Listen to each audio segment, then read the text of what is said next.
हाय class 10th के 14th chapter probability का अब हम एक्सरसाइज 14.1 को सोल्व करने जा रहे हैं। 14.1 को हम एक एक क्वेश्चन करके सोल्व करेंगे और एक एक क्वेश्चन ही अपलोड भी होगा।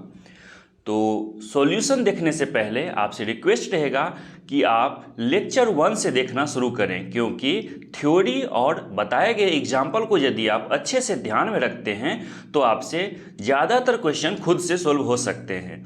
तो आइए हम शुरुआत करते हैं एक्सरसाइज 14.1 का पहला क्वेश्चन से। फर्स्ट क्वेश्चन है कंप्लीट द फॉलोइंग स्टेटमेंट्स। तो उसका पहला है probability of an event E plus probability of the event not E equals to.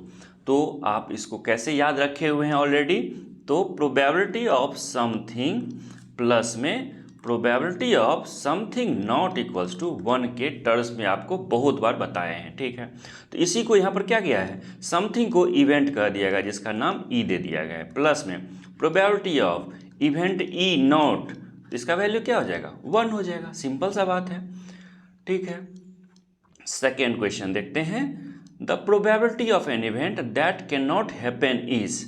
तो इसके लिए ऑलरेडी थ्योरी में बताए हैं क्या, कि यदि एक डाइस को थ्रो करते हैं तो क्या क्या मिलता है, 1 2 3 4 5 और 6 मिल सकता है। यदि हमको कंडीशन दे दे कि यदि हम एक डाइस थ्रो करते हैं तो हमको 8 आना चाहिए, क्योंकि 8 कभी आएगा ही नहीं, इसका आउटकम कितना होगा, 0 हो गया। तो हमको प्रोबेबिलिटी जब फाइंड करते हैं तो क्या लिखते हैं, टोटल तो नीचे लिखते हैं और ऊपर न्यूमरेटर में क्या लिखते हैं, फेवरेबल आउटकम, फेवरेबल आउटकम लिखते हैं। तो फेवरेबल आउटकम क्या हो जाएगा, 8 कभी आएगा ही नहीं, तो फेवरेबल आउटकम मेरा क्या हो जाएगा, 0। 0 अपॉन में कुछ भी लिखिए तो आंसर क्या आएगा, 0 आता है। तो यहाँ पर क्या आएगा, 0 आएगा। Such an event is called, याद रखने वाली बात है कि ऐसे इवेंट जिसका प्रोबेबिलिटी 0 होता है उसको क्या कहते हैं, हम इम्पॉसिबल इवेंट कहते हैं। तो बस ये याद रखने वाली बात थी, ठीक है। थर्ड क्वेश्चन को सोल्व करते हैं। थर्ड क्वेश्चन है the probability of an event that is certain to happen is. अब इसी क्वेश्चन में देख लीजिए, यदि कंडीशन हमको दे दे, ये डाइस वाले क्वेश्चन में कंडीशन हमको ये दे दे कि लेस देन इक्वल्स टू 6 चाहिए। देखिए लेस देन इक्वल्स टू में क्या है, ये इक्वल्स टू 6 है, ये लेस देन, ये लेस देन, ये लेस देन, ये लेस देन, ये लेस देन है, यानी कि सारे के सारे आउटकम क्या हो गए मेरे, फेवरेबल हो गए। यानी कि यहाँ पर प्रोबेबिलिटी यदि फाइंड करते हैं तो क्या हो जाएगा, probability of less than equals to 6 find करते हैं तो टोटल भी 6, 1 2 3 4 5 6 हो गए, और फेवरेबल भी क्या हो गया, टोटल ऑल आ जाएगा इसमें, तो क्या हो गया 6/6, तो क्या हो जाता है, इक्वल्स टू 1 हो जाता है, ठीक है। तो probability of an event that is certain to happen is 1। मतलब कहने का है कि ये जो भी है सबके होने का चांस है, सब होगा ही होगा, सर्टेन है। यदि डाइस थ्रो करेंगे तो 1 होने का चांस है, बिल्कुल है। तो जिसका सर्टेन है चांस की होगा ही होगा, उसको क्या कहते हैं हम, इस टाइप के इवेंट को सर्टेन इवेंट या सर्टेन इवेंट या और श्योर इवेंट कहते हैं। इसलिए अच्छे से बता रहे हैं क्योंकि एक बार में आपको समझना चाहिए, यहीं पे समझना है, ठीक है, समझ जाइएगा। और फोर्थ नंबर क्वेश्चन है, फोर्थ है the sum of the probabilities of all the elementary events of an experiment is. आपको हम बताए थे किस किस में, 3 क्वेश्चन बताए थे।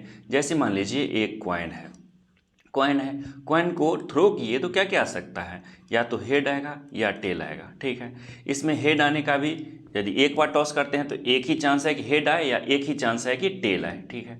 टोटल पॉसिबल आउटकम कितने हैं, 2 हैं, लेकिन प्रोबेबिलिटी ऑफ हेड निकालते हैं तो क्या होता है, टोटल तो नीचे आता है और ऊपर क्या आता है, हेड आने का चांस एक ही है, ठीक है। इसमें भी क्या आता है, सेम चीज़, प्रोबेबिलिटी ऑफ यदि टेल निकालेंगे तो क्या आ जाएगा, टोटल 2 है, मतलब हेड और टेल 2 इसके करस्पॉन्डिंग है। और टेल क्या है, यदि एक बार थ्रो करते तो मैक्सिमम एक ही बार टेल आ सकता है, तो 1 आ गया। तो आउटकम यहाँ पर क्या है, 1 है, यहाँ पर भी क्या है, आउटकम 1 ही है। तो सेम आउटकम रहता है, प्लस में आउटकम 1 ही रहता है, तो उसको क्या कहते हैं, एलिमेंट्री इवेंट कहते हैं, ठीक है। और जब हमको ये लग जाए कि जो भी पॉसिबल एलिमेंट्री इवेंट्स हैं, जैसे कि यहाँ पर हेड और टेल के अलावा कुछ नहीं हो सकता है, तो हेड और टेल का प्रोबेबिलिटी निकालने के बाद उसको यदि हम ऐड करते हैं, सम करते हैं, तो उसका वैल्यू क्या आना चाहिए, हमेशा 1 ही आएगा, ठीक है, समझ में आ गया। फिफ्थ नंबर क्वेश्चन देखते हैं। अब फिफ्थ नंबर क्वेश्चन है the probability of an event is greater than और इक्वल्स टू।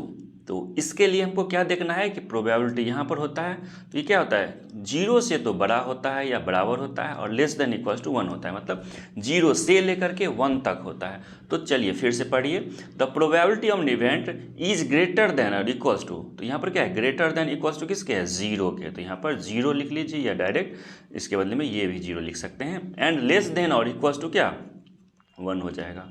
मतलब वही है, थ्योरी कुछ बार रिवाइज करिएगा तो आपको ये सब आसान हो जाएगा, सब कुछ आसान लगने लगेगा।